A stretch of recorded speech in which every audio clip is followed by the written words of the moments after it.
show you how to make this cauliflower chowder. With the weather getting colder here, soups are really good. I gotta say, this one is delicious. So I've got the ingredients all assembled here. You can use 4 slices of bacon that you've cooked and diced. You want it cooked a little bit crispy and then dice it, or if you've got bacon bits, real bacon pieces like this, about 1/4 cup of those will do. It's more of a garnish at the end, so either way is fine.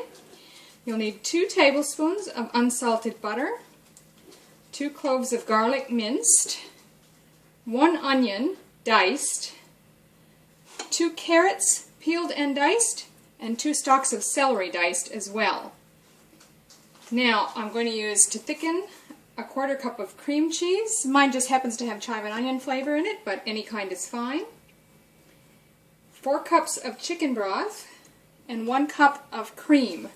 This is regular pure cream, just to thicken it a little bit better than milk would. So then I've got 1 large head of cauliflower that's been roughly chopped, meaning approximately bite-sized pieces is good. Lastly, you're going to need 1 bay leaf and some kosher salt and fresh ground pepper as well to taste. Optionally, you can add 2 tablespoons chopped fresh parsley at the end to serve. I don't happen to have any, so we're going to go without that today. So if you cooked bacon ahead of time and you've got a little bacon grease you want to throw in there, I had a little blob, so I just go ahead and add that as well. Otherwise, we're just going to start with melting your 2 tablespoons of butter in a large stock pot or Dutch oven. So the next are going to be your 2 cloves of garlic, or about 2 teaspoons if you've got it already minced like this. Then we're going to add our chopped onion and the celery and carrots.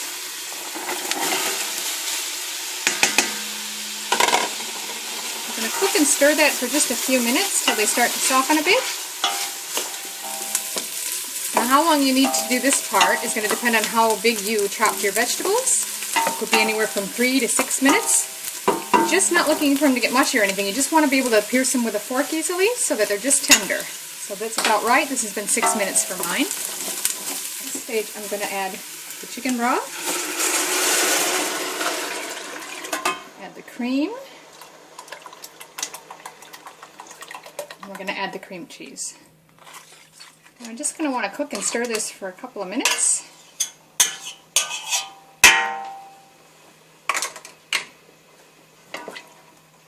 To help melt that cheese in.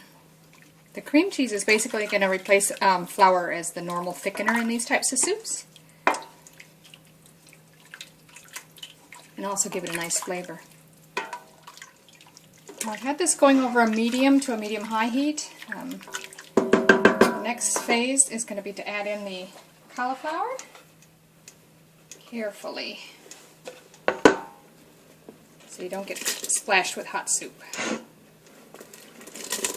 And now you're going to add the bay leaf as well. We'll just stir that all in. Now I've just turned it up a bit, back to medium-high. We want to bring this to a boil and then reduce it to a simmer. So that's come to the boil. I'm going to turn that down to a simmer now. And as I said, just leave it until cauliflower is nice and tender, about 12 to 15 minutes. Now that's been simmering for a good 15 minutes, and I've checked with some of the larger pieces, like of carrot and cauliflower, and they're definitely tender. So as far as I'm concerned, this is ready. And you can have a look at the sauce. It's a nice creamy cheesy sauce. It's really yum.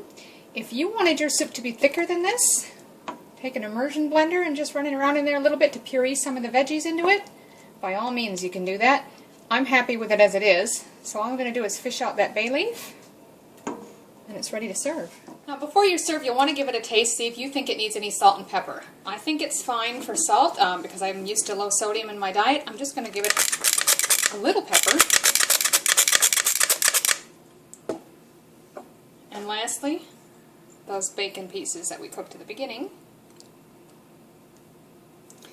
And also, if you have fresh parsley that's chopped that you'd like to add, this is the time to put that on as well. And there you have it. Cauliflower chowder, and it's really good.